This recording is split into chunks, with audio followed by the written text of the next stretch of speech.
안녕하세요, 구부입니다. 오늘은 지유가오카에 대해 알려드릴게요. 지유가오카는 일본 도쿄에 있는 한 동네 이름입니다. 시부야에서 전철을 타고 10분 정도 가시면 도착할 수 있는 곳이에요. 지유가오카는 디저트를 좋아하고 쇼핑하고 사진 찍는 것을 좋아하시는 분들에게 추천드려요. 일본에서도 디저트는 지유가오카라는 이미지가 있을 정도로 맛있는 케이크집이 잔뜩 있기로 소문난 곳입니다. 또 일본 여성들이 살고 싶어하는 동네에서도 키치조지와 함께 손꼽힐 정도로 인기 있는 마을입니다. 그러면 일단 지유가오카가 어떤 분위기인지 한번 보여드릴게요.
재밌게 봐주셨나요?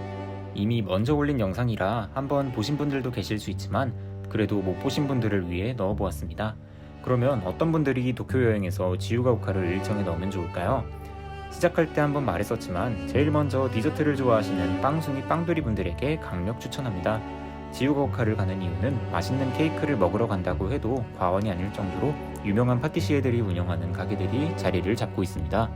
지유가오카에서 제일 유명하다고 할 수 있는 몽상클레르, 그리고 일본 맛집 평가 사이트에서 당당히 1위를 차지하고 있는 파티스리 파리 세베이유, 둘 중 한 곳은 꼭 가보시길 바랍니다. 몽상클레르는 예약을 하지 않아도 가게에서 먹고 갈 수 있지만 파티스리 파리 세베이유는 예약제입니다. 몽상클레르는 촬영 허가를 받았지만 파티스리 파리 세베이유는 촬영 금지라 찍지 못했어요. 저는 원래 케이크를 그렇게 많이 먹지 못하는 편이에요. 생일 케이크 같은 걸 먹을 때도 많아야 2조각 정도 먹는 것 같아요. 금방 느끼하고 울렁거려서 케이크랑 친한 몸은 아니에요. 하지만 여기서 먹는 케이크들은 그런 것들이 하나도 느껴지지 않아서 10개고 20개고 전부 먹을 수 있을 것 같아요. 돈만 많았으면 진짜 10개 먹고 나왔을 텐데. 지금 영상에서 보여드리는 이 케이크는 생크림과 유자랑 어떻게 잘 섞은 것 같은데 하나도 느끼하지 않고 새콤달콤 끝맛도 깔끔해서 너무너무 맛있었습니다. 다음에 가면 또 먹으려고요. 약간 유럽 분위기가 나는 지유가오카에서 일본 전통의 분위기를 느낄 수 있는 고소한이라는 카페도 있습니다. 다다미 방에 앉아서 나른하게 햇빛을 받으며 작은 일본식 정원을 바라보며 쉴 수 있어요. 메뉴도 녹차나 모찌 같은 것들이 많고 커피도 물론 판매하고 있습니다. 제가 이번에 시킨 메뉴는 그냥 녹차예요. 개인적으로 이번에 방문한 고소한은 냄새가 굉장히 인상 깊었어요. 정원에 들어갈 때부터 풍겨오는 향 냄새, 아마 모기향을 피워놓으신 것 같은데 그래도 길거리와는 다른 그 냄새가 확 느껴지더라고요. 미닫이 문을 열고 들어가면 시간을 잔뜩 머금은 다다미와 나무 냄새가 아련하게 감싸옵니다. 이런 일본스러운 곳을 좋아하시는 분들은 꼭 가보시면 좋겠죠?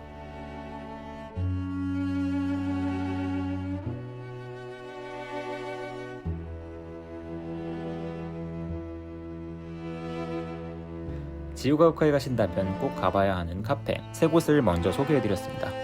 그 외에 추천드리는 가게는 베이크 치즈타르트, 지유가오카 롤야, 카메아 만년당, 몽블랑, 스위트 포레스트 등이 떠오르네요. 그 외에도 제가 미처 소개하지 못한 가게들이 많으니 돌아다니시다가 딱 꽂히는 가게가 있다면 한번 들어가 보시면 어떨까요? 다음으로 지유가오카의 잡화점과 인테리어 숍입니다. 디저트집 다음으로 추천드리는 테마인데요. 그냥 한마디로 쇼핑이라고 할 수 있겠네요. 유명한 곳은 뽀빠이 카메라, 와타시노 헤아, 투데이즈 스페셜, 이데숍, 덜튼 등이 있습니다. 사진을 좋아하시는 분들은 주목! 뽀빠이 카메라는 지유가오카에서 80년간 필름 사진을 현상하고 있는 곳입니다. 여기서 굉장히 가깝기도 하고 동선도 좋기 때문에 방앗간을 지나가는 참새의 기분으로 슬쩍 들어가 보시는 건 어떨까요? 다양한 필름 카메라와 카메라 굿즈들, 사진에 관련된 이것저것을 많이 판매하고 있습니다. 저도 필름 카메라에 대한 로망이 있어서 지나갈 때마다 어떤 물건들이 있나 천천히 들여다보고 있어요. 비록 사진은 휴대폰으로 밖에 찍지 않는 몸이지만 로망 정도는 가져도 괜찮겠죠? 다음으로 보여드릴 곳은 투데이즈 스페셜과 덜튼입니다. 다른 곳은 촬영 허가를 받지 못해서 허가를 받은 곳만 보여드리는 거예요. 두 곳 다 상품을 하나하나 설명하기 힘들 정도로 많은 종류의 물건을 취급하고 있는데요. 책상 위에 올려두고 오늘의 여행을 떠올릴 수 있는 장식품부터 실생활에 유용하게 쓸 수 있는 물건들까지 정말 많아요. 누군가를 기다리며 자신을 사달라고 힘껏 뽐내고 있는 그런 느낌이랄까요? 마음 같아서는 정말 한가득 사서 집에 오고 싶었습니다. 내가 돈이 없어서 미안해. 참고로 역 근처에는 프레인치라고 하는 곳도 있습니다. 서울의 인사동 같은 곳인데요. 이번에 촬영 갔을 때는 공사 중이라 보여드릴 만한 게 없네요. 일본 관광이 풀릴 때쯤이면 아마 재단장을 하고 오픈을 하지 않을까 생각해봅니다. 이번에는 가게를 나와 지유가오카의 거리로 나와보겠습니다. 지유가오카는 나름 경관에 신경을 많이 쓰고 있는 지역이에요. 이쁜 건물도 많고 뭔가 분위기도 조금 고급스럽다고 할까요? 걷기 좋은 곳이라고 해도 좋겠네요. 일단 일본식 카페 고소한 앞에 있는 라비타, 이탈리아의 베네치아를 모티브로 만들었다고 합니다. 지유가오카에 다녀왔다는 인증샷을 남기기 좋은 스폿이에요. 하지만 너무나 큰 기대는 금물입니다. 생각보다 그 사이즈가 조금 작기 때문이에요. 너무 큰 기대를 안고 가시면 실망이 더 크실 수 있으니까 그냥 이런 것도 있구나 정도로 넘어가시길 바랍니다.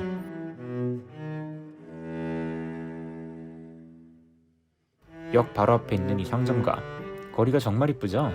벤치도 많이 있어서 디저트를 사기는 했지만 어디서 먹기 애매할 때 앉아서 먹고 가기 괜찮은 것 같아요. 구혼부츠가와 류크도라고 하는 길의 일부입니다. 정진사라고 하는 절에서 미도리가오카역까지 이어진 산책로입니다. 지금 보시는 이곳은 방치 자전거가 많아서 조금 고민이었다고 해요. 그래서 어떻게 하면 좋을까 고민을 한 결과 이렇게 벤치를 잔뜩 설치했더니 그 문제가 해결됐다고 합니다. 사람들도 앉아서 책을 읽거나 수다를 떨거나 하면서 훨씬 더 활기 넘치는 분위기가 된 것도 좋고요. 조금 걸어가 보시면 예전의 그 흔적도 조금은 찾아볼 수 있습니다. 여전히 자전거가 많은 곳은 아직도 많네요. 여기를 좀 걸어 다니시다 보면 특이한 점을 발견하실 수 있어요. 뭐가 다른지 눈치채셨나요? 바로 전깃줄이 없다는 것입니다. 전깃줄을 전부 땅속에 묻어버리는 공사를 통해서 거리를 더 깔끔하게 만들려고 노력한 흔적입니다. 일본인들은 거리의 이 전깃줄을 경관 문제의 하나로 삼으며 별로 좋아하지 않는 것 같더라고요. 저희 관광학과 수업에서도 자주 언급되는 것들 중 하나입니다. 그래서 경관에 신경을 쓰는 관광지나 마을에 가면 이렇게 큰 돈을 들여서 전선을 전부 땅에 묻어버리는 공사를 한답니다. 대표적으로 도쿄에서 전철로 3-40분 떨어진 카와고에가 있겠네요.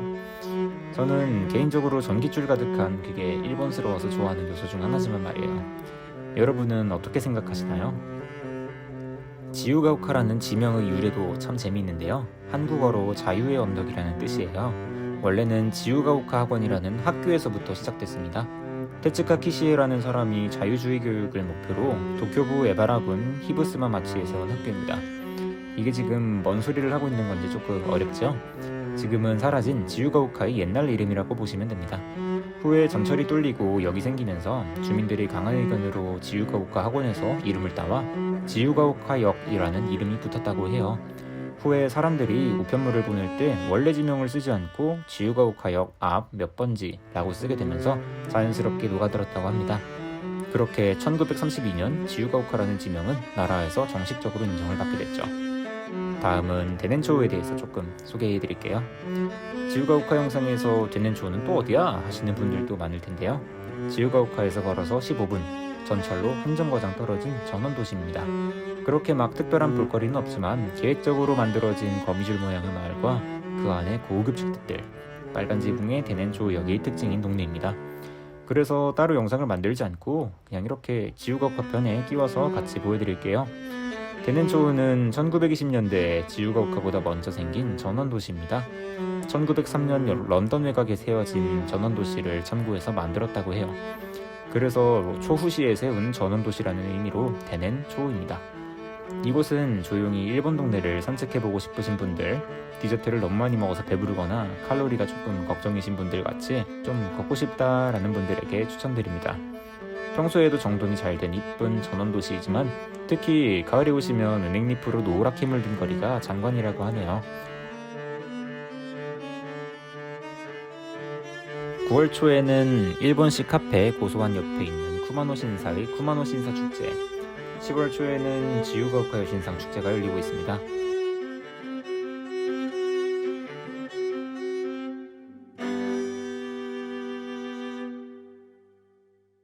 지유가오카의 디저트는 1년 365일 맛있지만 방문하기 가장 좋은 계절은 가을이 아닐까 싶네요. 마지막으로 지유가오카가 디저트로 유명해지게 된 계기는 무엇일까요?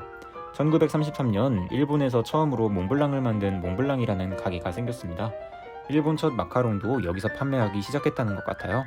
당시에는 동양의 밤이라는 식재료와 서양의 케이크를 합친 창의적인 디저트로 관심을 모았다고 합니다. 이 가게에서 파는 몽블랑은 지금도 갈색이 아닌 노란색인데 옛날 일본인들이 밤이라고 하면 노란색을 떠올렸기 때문에 손님들이 접근하기 쉽게 노란색 몽블랑을 만들었대요. 후에 1938년 일본 과자를 파는 카메야 만년당 같은 가게도 생기며 지유가오카에 디저트집이 많이 생길 수 있게 된 기반을 닦았다고 할 수 있습니다. 쇼와 초기의 딱딱한 상하관계와 억압받던 사회 분위기 속에 자유라는 지명에 이끌린 젊은 문화인들이 이곳에 모이기 시작했고 더불어 창의적인 디저트 가게도 조금씩 생겨났습니다. 그렇게 디저트의 마을이라는 결정타를 찍은 것이 1998년 기업한 몽상클레르입니다. 1999년 몽상클레르가 요리의 철인이라는 방송에 나오며 천재 파티시에라고 불리던 치치구치 히로노부 파티시에가 큰 활약을 하게 됩니다. 그렇게 업계의 전문 용어로만 쓰이던 파티시에라는 단어를 일반인들에게도 널리 퍼뜨린 계기가 됐다고 해요. 그 후에 2003년 지우가오카에 디저트 테마파크 스위트 포레스트가 탄생하며 지우가오카는 디저트라는 이미지가 새겨지게 되었습니다. 아무튼 이렇게 해서 지우가오카에 대해 알아봤습니다. 내용은 만족스러우셨나요? 조금 얼렁뚱땅 넘어간 부분도 있는 것 같아서 신경 쓰이긴 하네요. 더 궁금하신 내용이 있다면 댓글로 남겨주세요. 최대한 알려드릴 수 있도록 노력하겠습니다. 지금은 동네의 전체적인 분위기를 먼저 보여드리고 가게 하나하나에 대한 소개는 나중에 천천히 해드리려고 생각 중이에요. 숲을 먼저 보여드리고 나무를 하나씩 소개해드리는 느낌이랄까요? 다음에 더 발전된 영상으로 찾아뵙겠습니다. 긴 영상 봐주셔서 정말 감사합니다. 마음에 드셨다면 구독과 좋아요 한 번씩 부탁드릴게요. 끝!